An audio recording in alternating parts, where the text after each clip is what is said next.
చంచలమ్మ ఇంట్లో అయితే పెళ్లి పనులు జరుగుతూ ఉంటాయి. అలా పెళ్లి పీటల మీద పంతులు గారైతే పెళ్లి కూతురిని పెళ్లి కొడుకుని తీసుకుని రండి అని చెప్పి అంటూ ఉంటారు. ఇంతలో అక్కడ ఉన్న సత్యవతి అమ్మకైతే మెలకువ వస్తుంది. ఇక చంటి వాళ్ళ ఆమెకి మెలకువ రాగానే, ఏంటి నా కోడలికి పెళ్లి జరుగుతుందా, నా కోడలికి ఇంకొక పెళ్లి జరగడం ఏంటి, జరగడానికి అస్సలు వీల్లేదు అని చెప్పి సత్యవతి అమ్మ అయితే ఒక్కసారిగా స్పృహలోనికి వచ్చి ఈ పెళ్ళిని ఎలాగైనా సరే ఆపాలి అని చెప్పి అనుకుంటూ ఉంటుంది. ఇంతలో అక్కడే ఉన్న చంచలమ్మ వాళ్ళైతే పెళ్లి పనులు దగ్గరుండి చూస్తూ ఉంటారు. ఇక కౌశల్ అలాగే సింధూర వాళ్ళిద్దరిని కూడా దగ్గర కూర్చోబెట్టి పెళ్లిపీటల మీద కూర్చోబెడతారు.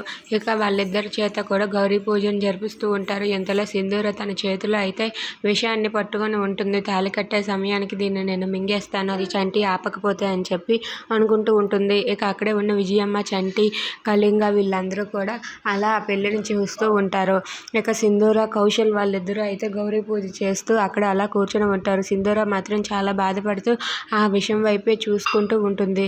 చంటి అయితే ఏం చేయలేక మౌనంగా అక్కడ ఉండిపోతాడు.